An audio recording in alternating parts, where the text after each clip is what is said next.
ঘরে আসবে তোমার বাবার কাছে, আমি তখন আমার বিস্তারিত তোমার প্রশ্নের জবাব আমি দিতে পারবো।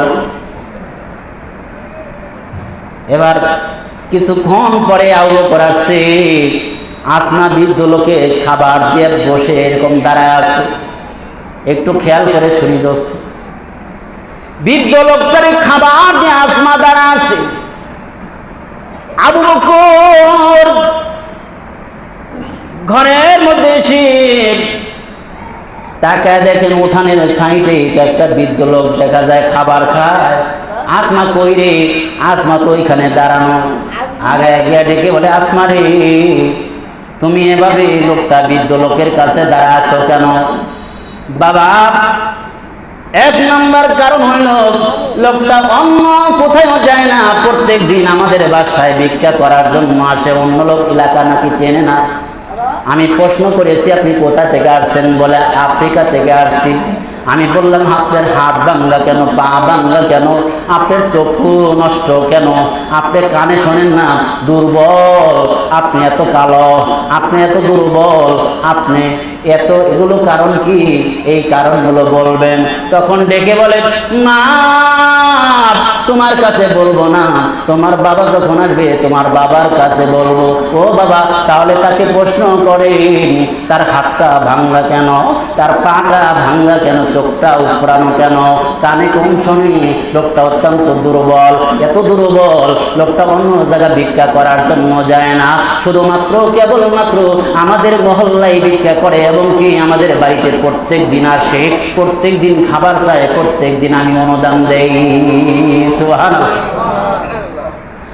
আবু বকর ডেকে বলে, ও ভাই,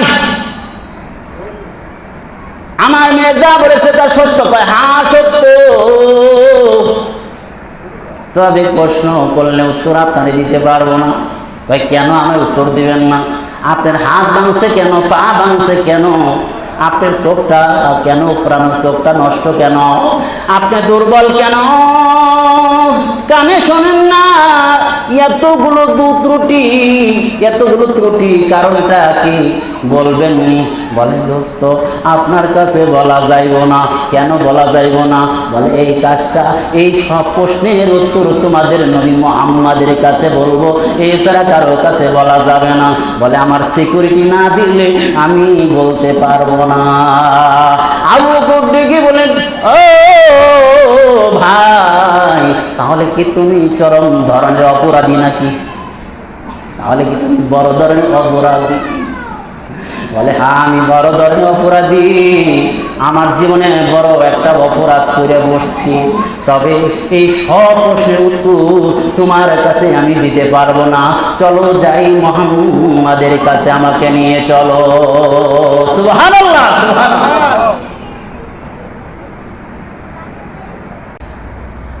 আউযু বিল্লাহি মিনাশ শাইতানির রাজীম। বিসমিল্লাহির রাহমানির রাহিম। আলাম তারা কাইফা ফাআলা রাব্বুকা বিআসহাবিল ফিল।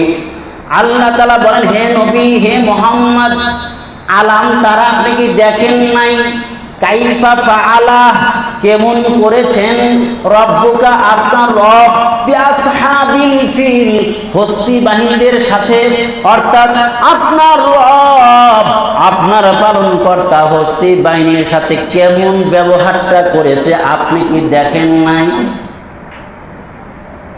আল্লাহ প্রশ্ন করেছে, আপনি কি দেখেন নাই? আপনি ভয় পান না? হ্যাঁ, যে কি গতিটা করছে আপনি দেখেন নাই? আলাম ইয়াজাল কাইদাহুম ফি তাদলিল। আল্লাহু আকবার। আল্লাহ তাআলা জানালেন, আলাম ইয়াজাল কাইদাহুম ফি তাদলিল। হে নবী, হস্তি বাহিনীদের চক্রান্ত কি নস্যাৎ করে দেয় নাই আপনার রব? আপনার রব তো হস্তি বাহিনীদের চক্রান্ত নস্যাৎ করে দিয়েছে।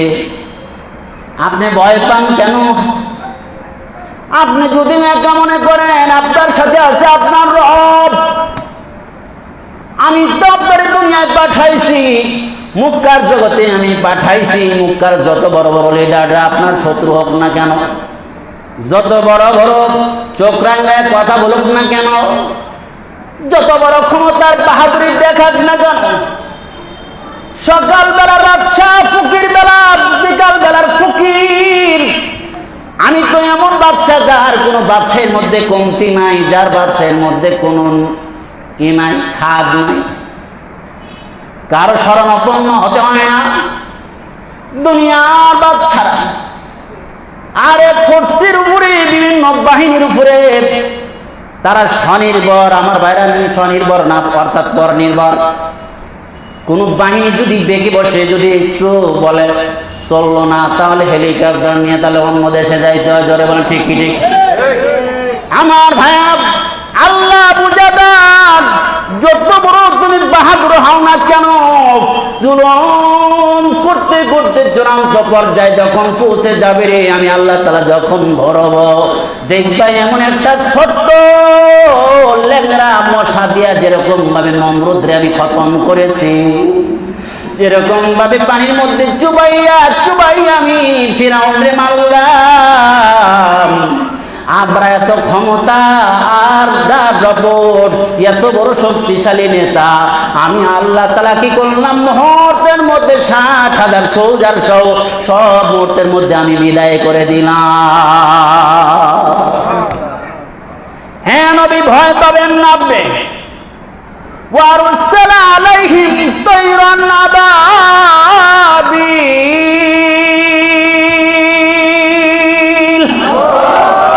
আল্লাহ পাক বলেন, আমি ওই জালেমদেরকে শাস্তি করার জন্য, যারা চক্রান্ত করে আমার ঘর ভাঙার জন্য যারা এসেছিল, আমি আল্লাহ তাআলা কি করলাম, وَأَرْسَلَ عَلَيْهِمْ, আমি পাঠাইলাম তৈরন, আমি পাখি পাঠাইলাম। কি পাখি? আবাবিল, ঝাঁকে ঝাঁকে, কি যাকে যাকে আমি পাখি পাঠাইলাম। আবাবিল আমরা পাখি বলি না, পাখির নাম না। আবাবিল মানে ঝাঁকে ঝাঁকে, তৈরানের সিফাত গুণ হইল আবাবিল। অর্থাৎ আমি আল্লাহ তাআলা কি করলাম, ঝাঁকে ঝাঁকে পাখি আমি পাঠাইলাম। কি করলাম বলেন না? যাকে যাকে কি করলো তারা? তারমিহিম বিহিজারাতিন মিন সিজ্জিল।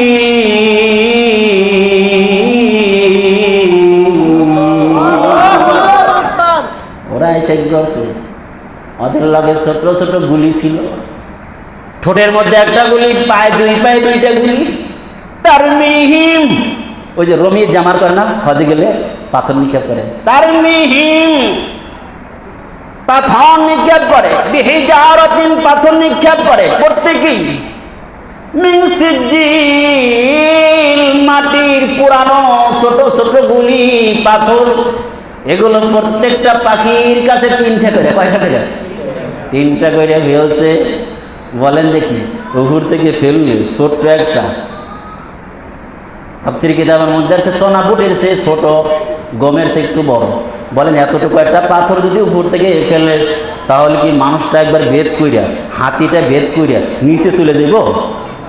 আল্লাহ পাক বলেন, ওয়ামা রামাইতা ইয রামাইতা ওয়ালাকিন্নাল্লাহা রামা।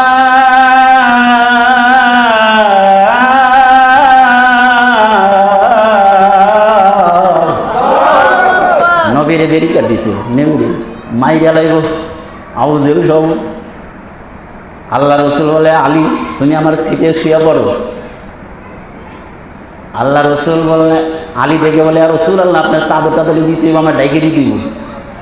কারণ হলো ওরা যদি এসে দেখে আলী, তাহলে তো আপনার ধরার জন্য তাড়াতাড়ি যাইবে। এই জন্য ডাইকে দেন, ওরা যে না বুঝতে পারে কে আছে। আল্লাহ রসুল যেহেতু বলেছেন, ও আলী তুমি আমার সিটে শুয়ে পড়ো, তুমি আমার আমানতগুলো রেখে গেলাম, আমানতগুলো প্রত্যেকের কাছে পৌঁছে তুমি আসবা। আল্লাহ রাসূল যখন আসার কথা বলছে, নিঃসন্দেহে আমি মরব না, আল্লাহ পাক হিফাজত করবে, রাসূলের সঙ্গে সাক্ষাৎ করাবে কি? আল্লাহ কেমন বিশ্বাস!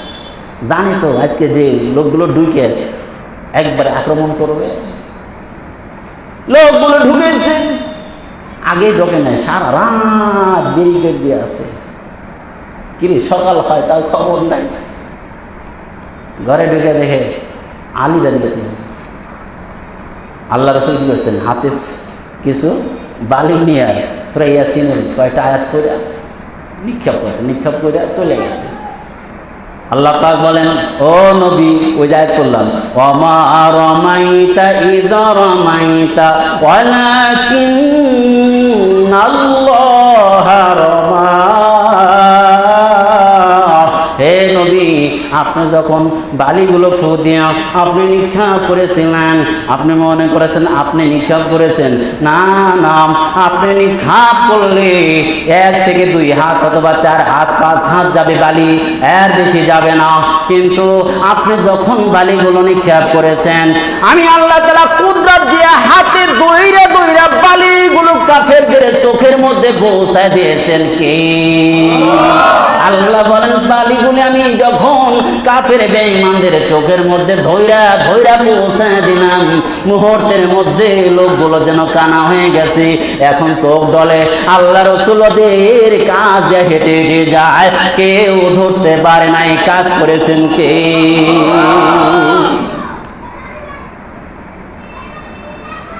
হ্যাঁ নবী, আপনি ভয় করবেন না, পাথর তো নিক্ষেপ শুরু হয়েছে। فَجَعَلَهُمْ كَعَصْفٍ مَأْكُولٍ।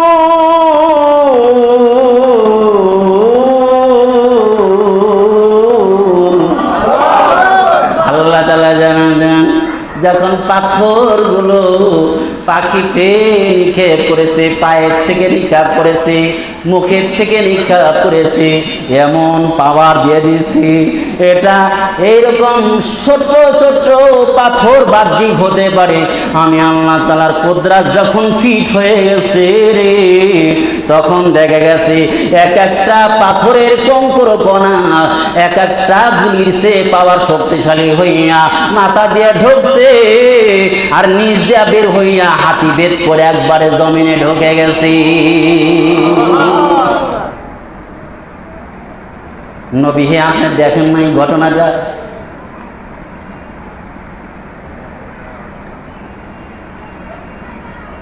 আপনার বিরক্ত হয়ে গেছেন? মূল আলোচ্য বিষয়টা পরে বলি। আল্লাহ রসুল যে আল্লাহ তাআলা যে আল্লাহ রসুলকে বললেন, আপনি কি দেখেন নাই? আজ থেকে 20 বছর আগে যেই ঘটনাটা ঘটছে, 20 বছর পরে যে বাচ্চাটা জন্ম নিয়েছে, কিন্তু ঘটনাটা এত ব্যাপক হয়ে গেছে, ওই ঘটনা মানুষের সামনে এত বহুল পরিচিত হয়ে গেছে, তখন লোকেরা কি বলবে, এই অমুক ঘটনা ঘটছে, দেখো নাই তোমরা? রাসূলুল্লাহ সাল্লাল্লাহু আলাইহি ওয়াসাল্লাম জন্মের 2 মাস আগে এই ঘটনা ঘটে। আগে আমরা কয়েকটা পরিভাষা বুঝি। একটা বলে এর হাসাত, অলৌকিক ঘটনা কয়েক প্রকার। অলৌকিক ঘটনা, রাসূলের জন্মের আগে যে অলৌকিক ঘটনা ঘটেছে তাকে বলা ইরহাসাত। নবীদের জীবনে যে অলৌকিক ঘটনা ঘটে তাকে বলে মুজিজা। আর আল্লাহর ওলিদের জীবনে যে অলৌকিক ঘটনা ঘটে তাকে বলা হয় কারামাত। আর আল্লাহর ওলি না হইয়া কোন কাফের মুশরিকের দ্বারা যদি অলৌকিক ঘটে তাকে বলা হয় সিহর, জাদু। এখন যদি জাদুর একটা এক্সাম্পল দিতে চাই, যদি কারামতের একটা এক্সাম্পল দিতে চাই, মুজিজার একটা এক্সাম্পল দিতে চাই, আর এর হাসাতের একটা এক্সাম্পল দিতে চাই, তাহলে টাইম লাগবে 4 ঘন্টা। 4 ঘন্টা তো টাইম নেই, টাইম আছে অল্প। অল্প টাইমের মধ্যে মূল আলোচনায় যেতে হবে। সবাই একটু খেয়াল করেন। আল্লাহ তাআলা বলেন, হে নবী, আলাম তারা, আপনি কি দেখেন নাই? যেই কাজটা ব্যাপক পরিচিত হয়ে যায়, রাসূলুল্লাহ সাল্লাল্লাহু আলাইহি ওয়াসাল্লাম যখন জন্ম হয়, জন্ম হওয়ার পরে যখন নবুয়ত পেয়ে যায় তখন পর্যন্ত ওই লোকগুলো বাঁচা ছিল, যেই লোকগুলো আব্রাহা বাহিনীর নিহিত ধ্বংস হওয়ার দৃশ্যগুলো সচক্ষে দেখেছিল।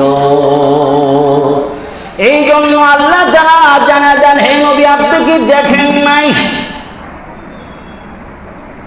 এর একটা ঘটনা বললে বুঝতে পারবেন। আবু বকর ঘর থেকে গিয়া মসজিদে নববীতে গিয়া, আমার ভাইরা বাইতুল্লাহ গেছেন, নামাজ পড়েছেন। হযরত আবু বকর নামাজ পড়ে এখনো ঘরে ফেরেন নাই। এই ভাই এদিকে খেয়াল করে, ছোট বাচ্চারা ওরা যা করে করবে, এদিকে খেয়াল করে।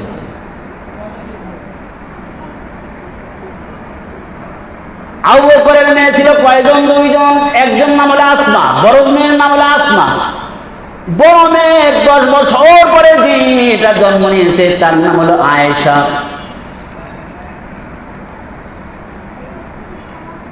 আসমা প্রত্যেকদিন খেয়াল করে দেখেন, প্রত্যেকদিন প্রায় দিন একজন ফকির আসে। ফকিরটা অত্যন্ত কালো। ফকিরটা কি?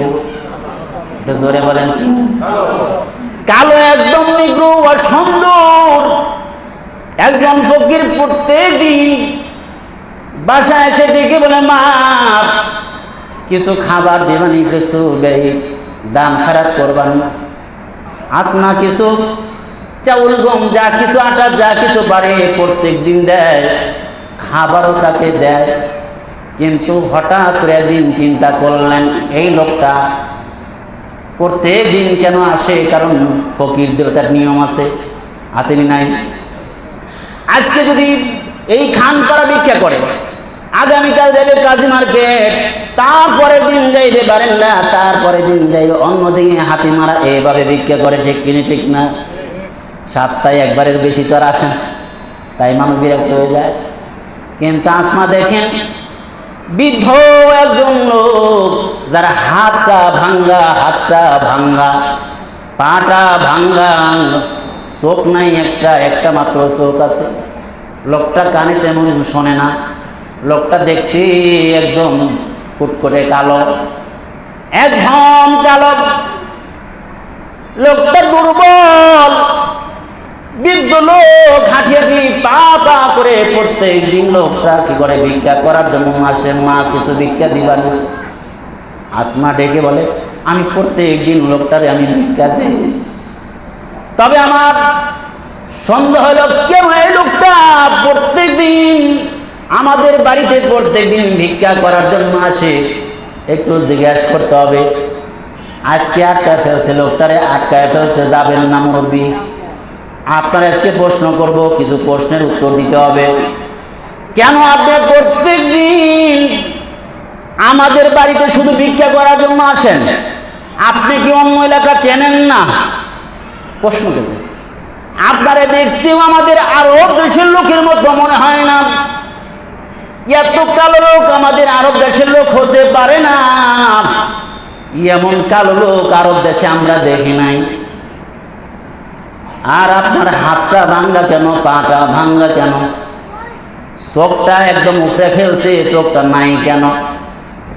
আর কেনই বা আপনি প্রত্যেক দিন আমাদের বাড়িতে প্রত্যেক দিন ভিক্ষা করার জন্য আসেন, একদিনও মিস দেন না? আপনি কি অন্য এলাকা চেনেন না? তখন বৃদ্ধ লোকটা ডেকে বলে, মা আমি অন্য এলাকা চিনি না। আপনার বাড়ি কোথায়, কোত্থেকে আসছেন? বলে, আমি আফ্রিকা থেকে আসছি। তবে মা আমি তোমার কাছে বলতে পারবো না এত প্রশ্নের উত্তর।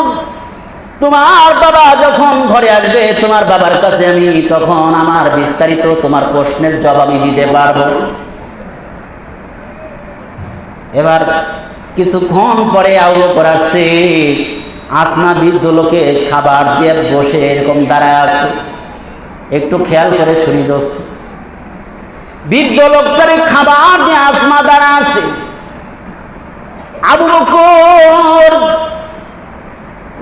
ঘরের মধ্যে এসে তাকায় দেখেন, উঠানের সাইডে একটা বৃদ্ধ লোক দেখা যায় খাবার খায়। আসমা কই রে? আসমা তো ওইখানে দাঁড়ানো।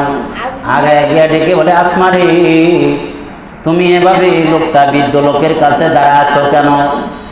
বাবা, এক নম্বর কারণ হলো লোকটা অন্য কোথাও যায় না, প্রত্যেক দিন আমাদের বাসায় ভিক্ষা করার জন্য আসে। অন্য লোক এলাকা নাকি চেনে না। আমি প্রশ্ন করেছি, আপনি কোথা থেকে আসছেন? বলে আফ্রিকা থেকে আসছি। আমি বললাম, আপনার হাত ভাঙলা কেন, পা ভাঙলা কেন, আপনার চক্ষু নষ্ট কেন, আপনি কানে শোনেন না, দুর্বল, আপনি এত কালো, আপনি এত দুর্বল, আপনি এত, এগুলো কারণ কি? এই কারণগুলো বলবেন। তখন ডেকে বলে, মা তোমার কাছে বলবো না, তোমার বাবা যখন আসবে তোমার বাবার কাছে বলবো।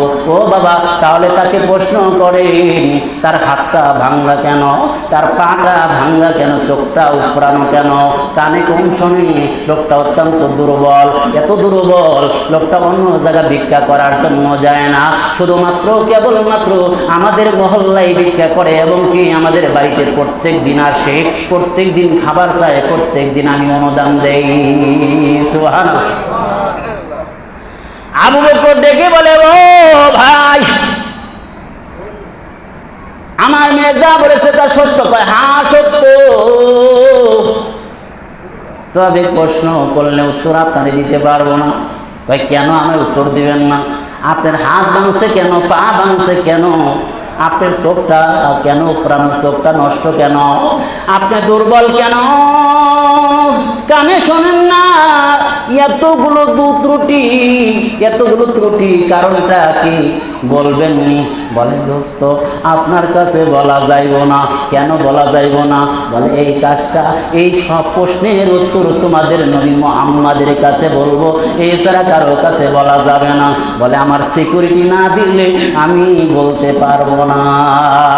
আবু বকর ডেকে বলেন, ও ভাই, তাহলে কি তুমি চরম ধরনের অপরাধী নাকি?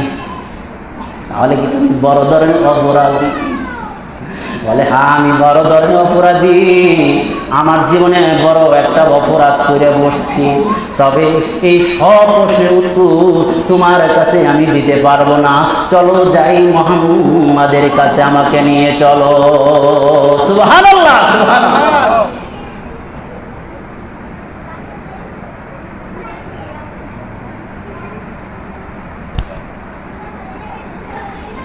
আমার ভাইয়েরা,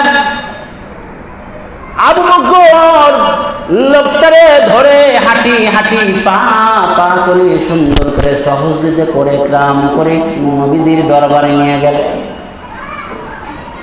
আল্লাহর নবীর দরবারে যখন নিয়ে গেলেন, আবু বকর এই প্রশ্নগুলো তার সামনে আবার উত্থাপন করলেন। লোকটা ডেকে বলে, ও মুহাম্মদ, আমি তোমার সামনে ঘটনাগুলো বলতে পারি, এই প্রশ্নের সব উত্তর আমি দিতে পারি, তবে আমার সিকিউরিটি দিতে হবে, নিরাপত্তার ব্যবস্থা করতে হবে। আমার ভাইয়েরা, আল্লাহ রাসূল মুহাম্মদ আরবি, জিনার দিলটা তো দয়া, এত মায়া, নবীর দিলটা শুধু মায়া আর মায়া। কারণ কি? আল্লাহ তাআলা জানায় দেন, ওয়ামা আরসালনাকা ইল্লা রাহমাতাল লিল আলামিন।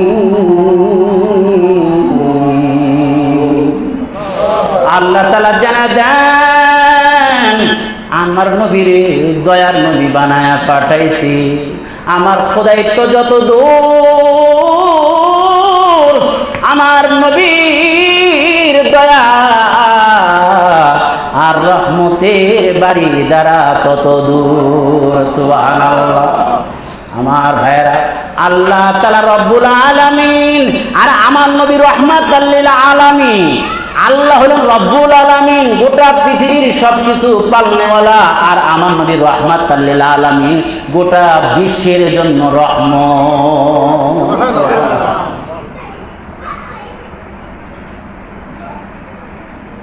আপনাদের কষ্ট হইতেছে? আল্লাহু আকবার বলেন, আল্লাহু আকবার বলো, আল্লাহু আকবার, আল্লাহু আকবার বলো, আল্লাহু আকবার। অমধুর নামটি নিলে এ হৃদয়ে মধুর নামে সুখ নেমে আসে, অনামের তুলনা হবে না, হবে না, তুলনা নাই নাই নাই, এসো না মন প্রাণ জোড়াই। আল্লাহু আকবার বলো, আল্লাহু আকবার।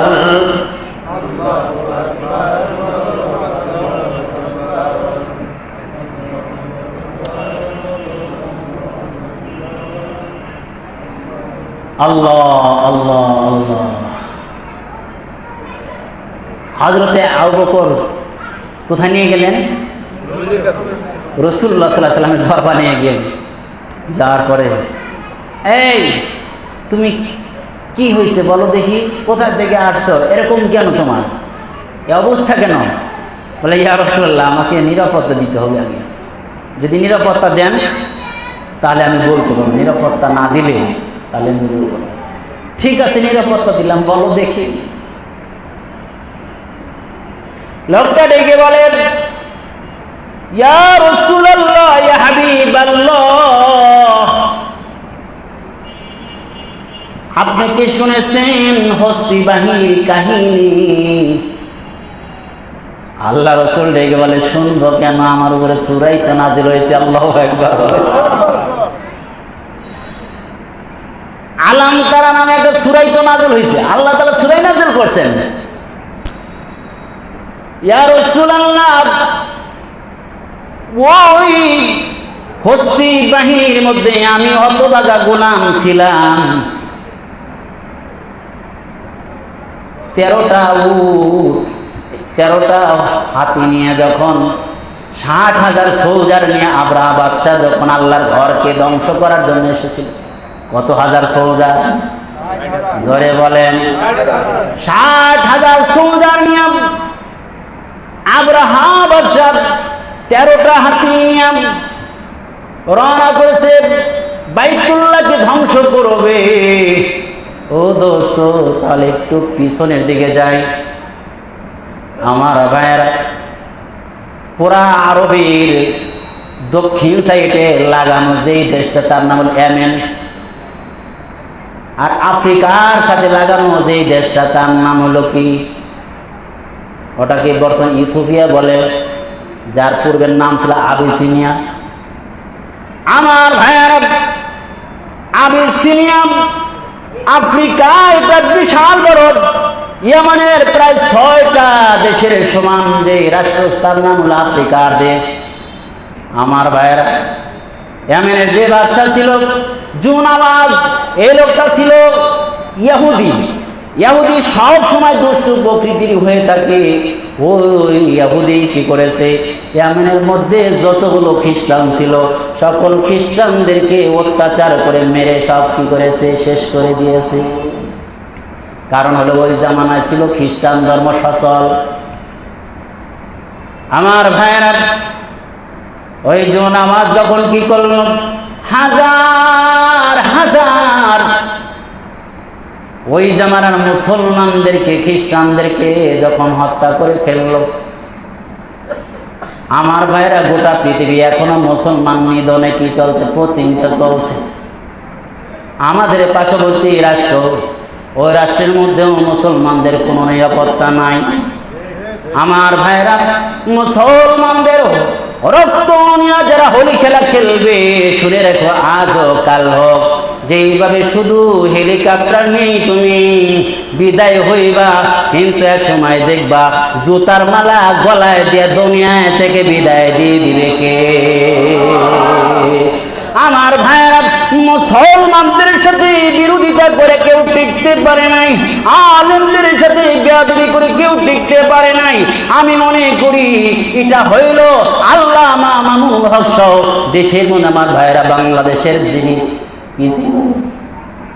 কোরআনের পাখি যাকে বলা, অন্যায় ভাবে আমার ভাইরা বিদায় দিয়েছ, পুশিং করে আমার ভাইরা বিষ পুশিং করে মারলা, এভাবে আলেমদের সাথে বেয়াদবি করছ, এর দেখবার রিয়াকশন শুরু হয়েছে। তুমি কই পালাইবা, কই পালাইবা। সাইদি সাহেব একটা কথা বলেছিল, আমার ভাইরা এমন সময় আসবে এ দূরের গাড়ায় ওই দূরের গর্ত তুমি পাইবা না পালানের জন্য।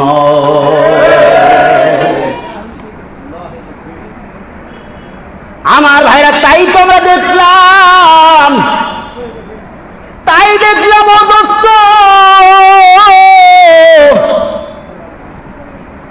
আলেমদেরকে সরা দেওয়ার জন্য ওই যে নিসুম চৌধুরী টাকলা মোরা বলছিল এদেরকে বিদায় করে বাইরে বাইরে খেদাই। আমার ভাইরা কে বাইরে খেদাইবি দেশ থেকে, তোরাই তো এমন অবস্থা হয়েছে তোদের জুতা বেড়া করে খেদাইছে। এখন তোরা ঘরের মধ্যে বসতে পারস না, আরে সামনে লোকদের সামনে আসতে পারস না, দাঁড়াইতে পারস না। বোঝা গেল বিশ্ববাটপার হওয়ার কারণে বিশ্ব থেকে পলায়ন কইরা আত্মগোপন কইরা আসো। জোরে বলেন ঠিক ঠিক না? বন্ধু, খ্রিস্টানদেরকে বিদায় দেয়। এবার আবিসিনিয়ার বাদশাহ ঠিকই বলে, রাষ্ট্রে প্রধান যারা যতই কান্না করুক না করো, দেখবেন ওদের আসল উদ্দেশ্য ধর্ম না, আসল উদ্দেশ্য ওদের কি করা, পলিটিক্যাল ভাবে ওদের ক্ষমতাকে মজবুত করা উদ্দেশ্য। জোরে বলেন ঠিক ঠিক না? আমি এখনো বলবো, এই যে উপদেষ্টা মন্ডলীদের কি বলবো, যতই তুমি আইন দেখাও, যত মেহনত করো সংশোধন করার জন্য, এই লোকগুলোকে সংশোধন তুমি করতে পারবা না। কারণ হইল ঘর থেকে এইরকম ভাবে সমাজ থেকে ইউনিয়ন থেকে এরকম ভাবে থানা থেকে জেলা থেকে রাষ্ট্র, এক বিভাগ থেকে রাষ্ট্র, যেখানে তাকাও দেখো সব হলো চোরের দল। এই চোরের দলকে যদি তোমরা ভালো করতে চাও, বাইরে ভালো করতে পারবে না। এদের দিলের উপরে আঘাত করতে হবে, দিলের উপরে মেহনত করতে হবে। নবী আসছে মেহনত করার জন্য, দিলের উপরে মেহনত করছে। ওই মেহনতের প্রথম নাম্বার সংসদে চালু করে দাও, নামাজ ফরজ করে দাও। যেখানেই থাকবা নামাজ ছাড়া থাকতে পারবা না। যদি নামাজের বিল তুমি পাস করতে পারো, নামাজ ছাড়া থাকতে পারবা না। বিসমিল্লাহ বলে অফিসে ঢুকবা, আরে তুমি সুন্নাত ছাড়া তুমি চলতে পারবা না। নিজেরাও নামাজি, নিজেরাও পরহেজগার, নামাজের মাধ্যমে শান্তি পাঠাবে কে? ও শান্তি দূর হয়ে শান্তির ব্যবস্থা করবে আল্লাহ। বড় বড় বাহাদুররা তারা রাষ্ট্রের মধ্যে শান্তির ফিকিরি করেছে, শান্তি আনতে পারে নাই। কারণ শান্তি দেওয়ার মালিক তো দুনিয়ার চিজ আসবাব না, দুনিয়ার কোনো প্রশাসন না, শান্তি দেওয়ার মালিক কে? আরো জোরে বলেন না, শান্তি দেওয়ার মালিক কে? আফ্রিকার বাদশা এবার ছিল একজন, একটু গিয়ে আশেপাশে বাচ্চাগুলো কন্ট্রোল করে, একজন বাচ্চাগুলো কন্ট্রোল করে। এখন আবিসিনিয়ার যিনি বাদশা ছিলেন, তার প্রধান সেনানায়ক যিনি, তার নাম ছিল এরিয়াত। তার নাম কি? নামটা বলবেন, খেয়াল রাখতে হবে। আবিসিনিয়ার আফ্রিকার বাদশার প্রধান সেনাবাহিনীর নাম কি ছিল? এরিয়াত। আর দ্বিতীয় চিফ কমান্ডার যিনি ছিল, সেকেন্ড অফিসার, তার নাম ছিল আব্রাহা। আব্রাহা ছিল নিচে। একদিন এরিয়াতকে প্রধান যিনি চিফ কমান্ডার, সেনা কমান্ডার, তাকে বাদশা ডাকলেন। আমার তো একটা মনে চায় যে আমি এত বড় দেশের ক্ষমতাধর রাষ্ট্রের মালিক, দেন না এমনি খালি এদিকে তাকায় ওদিকে তাকায়, কেমনে কারে নিজের দিকে নিয়ে আসবো। উদ্দেশ্য কি? নিজের পূর্ব বিস্তার করে। একদিন ছিল দাদাদের, এখন আর আবার কাদের শুরু হয়। আল্লাহ পাক হেফাজত করে বলুন আমিন। এখন এরা তো চায় দেশগুলো দখল করার জন্য।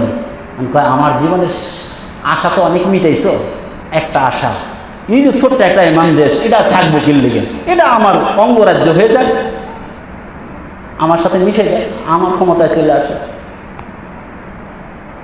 প্রধান সেনানায়ক বললেন, ঠিক আছে, এটাও হবে, তবে শর্ত হইল দুইটা, চুক্তিনামা হবে, দুইটা চুক্তি করতে হবে, সিগনেচার আপনার করতে হবে। এক নাম্বার হইল আপনার যে আরেকজন আমার সেকেন্ড অফিসার, আমার নিচের যে অফিসার, এটা হলো ঘাড়তেরা, এর নাম হলো আবরাহা, এই কথা শোনে না, আপনি একটু শাসন করে দিবেন, শাসিয়ে দিবেন যেন আমার কথা পরিপূর্ণভাবে শোনে। দুই নাম্বার, আমি এই এমন দেশকে দখল করলে আমার আর প্রধান সেনাপতির দায়িত্ব পালন করা দরকার নাই, আবরাহারে ওই জায়গায় বসাইয়া আমারে কি করবেন, ওই এমানের মুখ্যমন্ত্রী বানান, ওই প্রদেশের প্রধান বানাইন আমাকে। বলে ঠিক আছে। 60,000 অনেক সোলজার দিয়ে পাঠানো হইল। আর তখন এমান দেশে এত ফোর্স ছিল না, এত আর্মি বিডিআর ছিল না, সাধারণ আনসার, পুলিশ, নর্মাল লোক দিয়ে এরকমভাবে তারা কি করতো, দেশ পরিচালনা করতো। এখন বিডিআর, র্যাব, তারপরে কি বলে আর্মি, এই ফোর্স যখন গেছে প্রথম ধাপেই তো কি হয়ে গেছে, জয় হয়ে গেছে। এখন 440 জারি করে দিছে।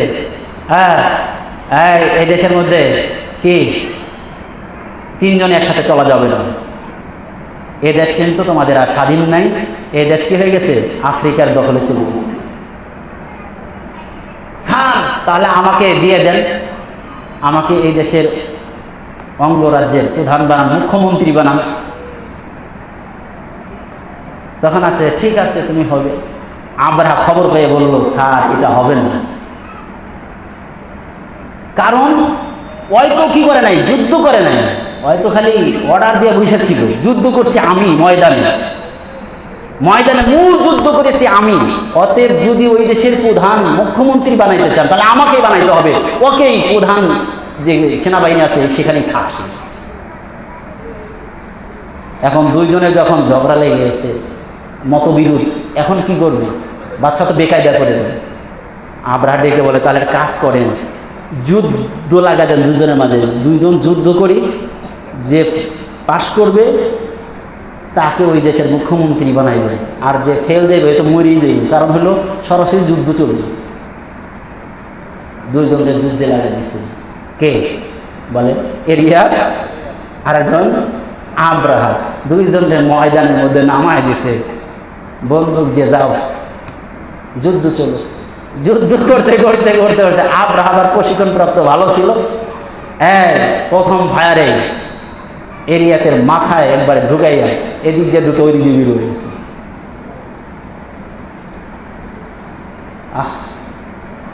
কত যে মানুষ মারছে, এদিক দিয়ে ঢুকে ওই দিক দিয়ে বের করছে, সব বাড়াইব, বেরোব না। এখন তো এই দিকে ঢুকে ওই দিক দিয়ে বের করছে, এত পড়ে গেছে, সব মরে গেছে। স্যার দেখছেন আমি কত পারদর্শী, আমি তো যুদ্ধ করে এই এমন দেশকে দখলে নিয়ে আসছি, তাহলে আমাকে বসায় দেন। কারণ হলো এখন তো এরিয়া শেষ, তাহলে আমার নিচে আমার পরবর্তী যে অফিসার আছে তাকে কি বানান, সেনাপ্রধান বানাইয়া আমার জানিবার এমনের রাষ্ট্রপ্রধান বানায় দেন। ঠিক আছে, হয়ে গেছে। 13টা উট কি হাতিও তাকে হাদিয়ে দিয়ে দিল। এখন দেশের তো কি করতে হবে, যুদ্ধ বিধ্বস্ত দেশ, এখন কেন্দ্রীয় সরকারের কাছ থেকে অনুমোদন আইনা, বরাদ্দ আইনা দেশকে সংস্কার করতে হইব। এখন বরাদ্দ আইনা দেশ একবারে সুন্দর করতে আছে, এখন কি করতে হইব, যা যেমন ভাবে চিন্তা করছে আসলে ভিতরে লুকায়িত আছে। এই জন্য আল্লাহ তাআলা বলছে, আল্লাহ তাআলা এই জন্য বলছেন, আলাম ইয়াজাল কাইদাহুম ফি তাদলিল, তাদের চক্রান্ত কি আল্লাহ তাআলা নস্যাৎ করেন নাই। কৌশল চক্রান্ত কাকে বলে ভাই, যেটা অন্তরের মধ্যে লুকায়িত থাকে, কেউ জানে না, এটা তো চক্রান্ত বলে। এটা তো ওরা আল্লাহর ঘরকে ধ্বংস করবে, এটা তো ঘোষণাই দিছে, তাহলে চক্রান্ত হইল কই? বলে চক্রান্ত শুধু আল্লাহর ঘরকে ধ্বংস করবে এইটা মূল উদ্দেশ্য ছিল না। মূল উদ্দেশ্য ছিল তাদের এই আরব দেশের, মিশর, বিভিন্ন দেশের স্থলভাগ দখল করা, ব্যবসায়ী রাস্তা তাদের উন্মুক্ত করা, এইটা ছিল মূল টার্গেট। আমার ভাইরা,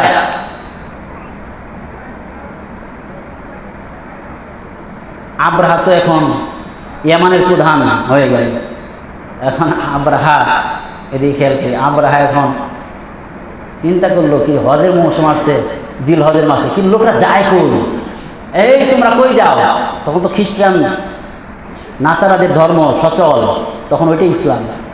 এই তোমরা কই যাও? বলে আল্লাহর ঘর জিয়ারত করার জন্য যাইতেছি। কিরে, সারা পৃথিবীর থেকে লক্ষ লক্ষ মানুষ বাইতুল্লাহ যাইতেছে। দেখেন না, কিছু লোকের মাথা খারাপ, এই দেশের টাকা ওই দেশে যাইব কি লেগে, হজ আবার কি, এটা আবার না করলে কি হয়? পড়ছেন না একবার বেখাই দেয়, খেয়াল আছে? লতিফ সিদ্দিকী একজন বেখাই দেয় কি লেগে বললো, আল্লাহর ঘরের সাথে কি যখন শত্রুতা করছে, আল্লাহ কি তারে ছাড়বো? যাই না, রেখেন আল্লাহর ঘরের সাথে যারা শত্রুতা করবে, আল্লাহর ঘরের ইমামদের সাথে যারা শত্রুতা করবে, তারা লাঞ্ছিত অপমানিত হবে। আপনাদের কষ্ট হয়েছে? আব্রাহা এবার ঠিক আছে, তাহলে আন্তর্জাতিক একটা গির্জা বানাইছে। কি বানাইছে? আন্তর্জাতিক গির্জা বানাইছে। কি করার জন্য? ওখানে তওয়াফ করবে, ওখানে সবাই আসবে। পরবর্তী বছরে আন্তর্জাতিক গির্জায় এখন কেউ আসে না। আন্তর্জাতিক গির্জায় কি, এই কই যাও, গাঠটি বুসকা নিয়ে কই যাইতেছ? এখানে তওয়াফ করতে হবে। এখন যারা এলাকার কয়জনে জোর করে দইরে রাখছে, এরা আছে, আর বাকিরা সব চলে গেছে পালায়া। এদিক দিয়ে মক্কা থেকে কিছু লোক ব্যবসার উদ্দেশ্যে যখন গেছে, কয় গির্জাটা তো দেখেই যায়, বাইতুল্লাহর বিপরীতে আবার বাইতুল্লাহ বানায়, দেখে যায়, যা দেখি খুব সুন্দর মাশাআল্লাহ চাকচিক করে বানাইছে, তাহলে পায়খানাই করে যায়। এর মধ্যে পেশাব পায়খানা করে উদ্বোধন এখনো করে নাই, পেশাব পায়খানার মাধ্যমে উদ্বোধন করে চলে গেছে। আব্রাহা তো রাগ হয়ে গেছে, হাই এত সুন্দর একটা ঘর বানাইলাম, পরবর্তীতে বাইতুল্লাহর বিপরীতে এখানে তওয়াফ করবে, লোকজন আসবে, লোকজন তো আসলোই না, বরং আরো পেশাব পায়খানা কইরা একবারে নাপাক করে অপমান করে চলে গেল। তাহলে এর মূল কারণ কি? বলে মূল কারণ স্যার, ওই যে আল্লাহর ঘর আছে একটা বাইতুল্লাহ, ওইটার ধ্বংস করতে হবে। ওইটার ধ্বংস যদি করা যায় তাহলে সবাই এগিয়ে আসবে। তাহলে রেডি হও। 60,000 সোলজার নিয়ে আব্রাহা এবার রেডি হয়ে গেছে। আব্রাহা রেডি, এবার রওনা দিছে। আর প্রত্যেকটা হাতি কিন্তু কি লাগে, প্রাইভেট কারে যেরকমভাবে কি লাগে, ড্রাইভার লাগে, হাতি চালাইতে ড্রাইভার লাগে, একজনকে ড্রাইভার। এখন এই যে অন্ধ ব্যক্তি, এই যে হাত নাই, এই যে পা নাই, এই যে কান নাই, এইটা ছিল হইল সেই আব্রাহার প্রধান ড্রাইভার। এই লোকটা ডেকে বলেন 13টা হাতি। এই 13টা হাতির মধ্যে প্রধান হাতি যেটা ছিল তার নাম ছিল মাহমুদ। এই মাহমুদ নামক হাতির আমি ড্রাইভার ছিলাম। আর এই হাতির মধ্যেই বসা ছিল আব্রাহা সাহেব। 60,000 সোলজার নিয়ে যখন রওনা দিয়েছি, রাস্তার মধ্যে দেখলাম বিভিন্ন দল লোকেরা বাইতুল্লাহর মহব্বতে তারা আমাদের সাথে যুদ্ধে নেমেছে, কিন্তু পরাজয় বরণ করেছে। তারা ছিল অল্প লোক। যখন আল্লাহ রসুলের নানা দেশ, মামুর দেশ তাইফে বুঝলাম, তাইফের কিছু লোকরা ডেকে ডেকে বলল, আমাদের লাত উজ্জার কোনো আক্রমণ কইরো না, তাহলে তোমাদেরকে কিছু বলবো না। আব্রাহা সাহেব ডেকে বলে, তাহলে লাত উজ্জারে কিছু বলবো না, তাহলে আমাদের লগে যুদ্ধ তো করবো না? কয় না। তাহলে ঠিক আছে। একজন নাম হলো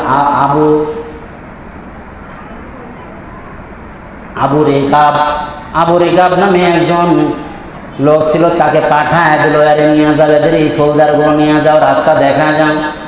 নিতে নিতে মুহাসাব নামক যে একটা জায়গা আছে, ওই জায়গায় যখন পৌঁছে, হাজিরা হজ করছে যারা, তারা ওই জায়গাটা দেখছে। মুহাসাব নামক জায়গা মিনা এবং মদিনার মাঝবর্তী একটা জায়গা, মক্কার মাঝবর্তী জায়গা। ওই জায়গার নাম হলো কি? মুহাসাব। মুহাসাব জায়গার মধ্যে যখন পৌঁছে গেছে 60,000 সোলজার নিয়ে, ও দোস্ত 60,000 সোলজার নিয়ে পৌঁছে যখন গেছে, হঠাৎ করে শুনতে পায়, আব্দুল মুত্তালিব শুনতে পায় আল্লাহর ঘরকে ধ্বংস করার জন্য চলে আসছে। আব্দুল মুত্তালিবের 200 উট নিয়ে, উটগুলো নিয়ে গেছে, আর মক্কার লোকদের হাজার হাজার উট নিয়ে তারা ছিনতাই করে নিয়ে গেছে। আব্দুল মুত্তালিব ডেকে বলে, আব্দুল মুত্তালিব এবার তাদের সাথে গেলেন। অনেক সংক্ষেপ করলাম, অনেক ঘটনা মাঝখানে আছে। আব্দুল মুত্তালিব তাদের কাছে চলে গেলেন। চলে যাওয়ার পরে যে এইখানে বসছেন, আব্দুল মুত্তালিব অনেক লম্বা বীর পুরুষ ছিল, দেখতে অনেক সুন্দরও ছিল। দেখার সাথে সাথে প্রভাব পড়ে যাইতো, অন্তরের মধ্যে প্রভাব পড়ে যাইতো। আমার ভাইরা অনেকগুলো কবিতাও আছে, আমার ভাইরা সিরাতে ইবনে হিশামের মধ্যে উল্লেখ করা হয়েছে। যখন পৌঁছে গেছি আমরা দেখে একটু ভীত হয়ে গেছি, তার কাছে গিয়ে বসছি। বলে দোস্ত, ও থেকে তুমি আইলা? বলে আমার নাম আব্দুল মুত্তালিব, আমি আসছি আমার উটগুলো নেওয়ার জন্য। বলে বাইতুল্লাহর হেফাজত করার জন্য তুমি আসো নাই? আমি তো মনে হয় তোমার সে বোকা আর কেউ হইতে পারে না। বলে আমার উটের মালিক আমি, আমার উটগুলো দিয়ে দাও। বাইতুল্লাহর মালিক আল্লাহ, ওই ঘর হেফাজত করবে যে মালিক, আমার যে জিনিস মালিক আমি ওই জিনিস হেফাজত করার জন্য আসছি, দিয়ে দাও, যুদ্ধ নাই। এবার উটগুলো নিয়ে গেল, নিয়ে এরকম ভাবে ওই পাহাড়ে আমার ভাইরা মক্কায় যখন পৌঁছে গেলেন, পৌঁছে বলে লোকগুলোকে ডেকে বলে তোমরা যাও পাহাড়ের পাদদেশে চলে যাও, তোমরা যুদ্ধে নাই মনে পাহাড়ের পাদদেশে চলে যাও, আমার সঙ্গে কিছু লোক চলো। বাইতুল্লাহর কাঠ আমার ভাইরা চৌকাঠ ধরে আল্লাহ তাআলার কাছে কান্দে, ও মালিক, এই ঘরে যেই শত্রু ও হলো আপনার শত্রু, আমার উটগুলো সব নিয়ে আসছি, তোমার ঘর তুমি হেফাজত করো, ওদের সামনে আমি টিকতে পারবো না, তোমার ঘর তুমি হেফাজত করো। ও মালিক, তোমার ঘর হেফাজত কইরা ওদেরকে পরাজয় বরণ করে ধ্বংস কইরা দেখা দাও, তোমার ক্ষমতার বহির প্রকাশ ঘটায় দাও। ওই কানা লোকটা ডেকে বলে হাত নাই পা নাই, সরাসরি ওই যুদ্ধে যেই লোকটা ছিল মাহমুদ নামক হাতির উপরে ড্রাইভার, যেই ড্রাইভার ছিল ওই ড্রাইভার ডেকে বলে আমি যখন একটু আগাইলাম, আমরা 13টা উট নিয়ে যখন মুহাসব জায়গা থেকে আগাইলাম, এখন তো আর হাতে আগাইতে চায় না, যতই মারপিট করি আগায় না, বাম দিকে যাই বাম দিকে যাই, ডান দিকে যাই, কিন্তু সামনের দিকে যায় না। আমরা বুঝতে পারলাম হায় হায় রে, কারণ হলো হাতি আমরা দীর্ঘদিন ধরে জ্বালাই, আমরা বুঝতে পারি সামনে কোনো বিপদ থাকলে হাতি সামনে যাইতে চায় না। আমি বুঝতে পারলাম মুহূর্তের মধ্যে আল্লাহ তাআলার গজব হয়তো নেমে আসবে। আমি এই যে কানা হয়েছি, আমি ওই মাহমুদ নামক হাতির ড্রাইভার, সাথে সাথে আমি তওবা করলাম, ও মালিক আমি চাকরি করে বিদায়, ও পুলিশরা তো কিন্তু অনেক ভালো আছে, চাকরি করে বিদায়, তারাও কিন্তু মুসলমানের উপরে, ওরাও কিন্তু হুজুরদের উপরে গুলি চালাইছে। আবার অনেকে কয় চাকরি যায় যায়, আমি গুলি চালাইতে পারবো না। এবার মাহমুদ নামক হাতি ড্রাইভার ডেকে বলি, ও মালিক আমি আর সামনে যাব না, আমি তওবা করলাম মালিক, আমি তওবা করলাম, তুমি আমার হেফাজত করো। এবার ওই কানা লোকটা, অন্ধ লোকটা, হাত নাই পা নাই, রসুলের সামনে বর্মান দেয়। আমি দেখতে পাইলাম লোহিত সাগর থেকে দেখলাম হাজার হাজার থৈরন আবাবিল, যাকে যাকে পাখি পাঠাইছে, ওই পাখির মুখের মধ্যে ছোট্ট ছোট্ট দানার মতো পাথর, আর পাই দুইটা পাথর, পাথর শুরু ছেড়ে দেয়, আল্লাহর কুদরতি শক্তি তার সাথে অ্যাড হয়ে যায়। আর দেখলাম 11টা রাইফেলের গুলির চেয়েও পাওয়ারশীল হইয়া মানুষের মাথা দিয়ে ঢুইকা, এই নিচ দিয়ে ঢুইকা একবারে হাতিটা বেদ কইরা জমিনের মধ্যে ঢুকে গেছে। দেখলাম যখনই একটা পাথর পড়ে লোকটা মারা যায়, আমি দেখলাম মুহূর্তের মধ্যে হাতি মারা গেছে। আর আব্রাহা পালাইতে লইছে, আমরা কিছু দূর পরে যায় সেখানে শেষ হয়ে গেছে, হাজার হাজার 60,000 সোলজার ওইখানে খতম হয়ে গেছে। আমি অজ্ঞান হয়ে গেছি, আমারও পাথর লাগছে, আমি দেখলাম ফুসকারা উঠে গেছে কয়েকজন লোক, আমি অজ্ঞান হয়ে গেছি। আমাকে কিছু লোক দইরা পাহাড়ের পাদদেশে গর্তের মধ্যে নিয়ে রাখছে।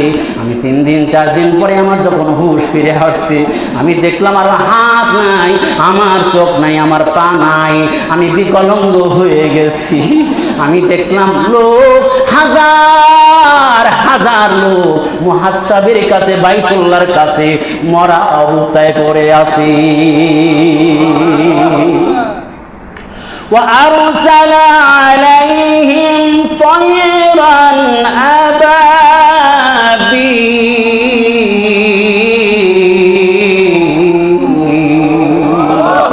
আল্লাহ তাআলা বাহির পাঠা দিলেন, ও দোস্ত বাইতুল্লাহর সাথে বেয়াদবি চলবে, জোরে বলেন, বাইতুল্লাহর সাথে বেয়াদবি চলবে? বাইতুল্লাহর সাথে বেয়াদবি যারা করে, ওই বাইতুল্লাহ শাখা হলো এই বাইতুল্লাহ, এটা আল্লাহর ঘর। পৃথিবীর যতগুলো মসজিদ আছে সব মসজিদ হলো আল্লাহর ঘর। এই মসজিদের সাথে যারা বেয়াদবি করবে, আল্লাহ তাআলা দুনিয়ার বুকে ওদেরকে বেইজ্জত কইরা দুনিয়া থেকে বিদায় দেবে। এই ঘরগুলোর যারা ইমাম হয়, মুয়াজ্জিন হয়, খাদেম হয়, এরা হলো পৃথিবীর সবচাইতে সম্মানিত মানুষ।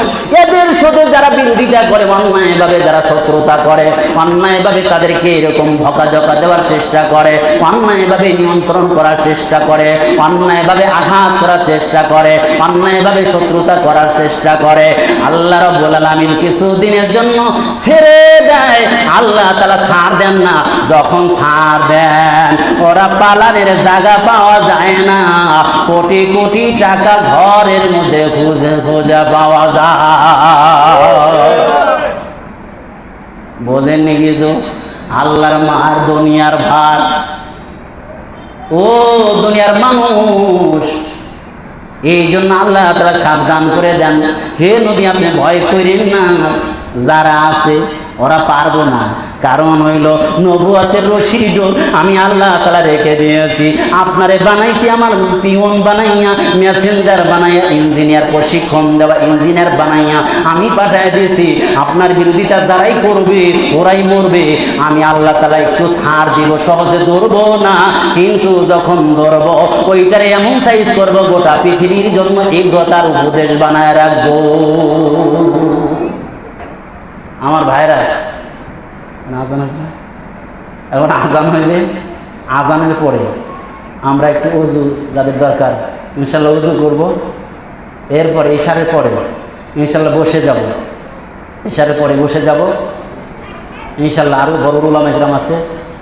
আজকে তো কোরআনের তাফসীর দেখে, কোরআনের তাফসীর ভিত্তিক যে কথাগুলো ওইগুলোই বললাম। আর তারপরেও এসার পরে কিছু কথা বলতে হবে।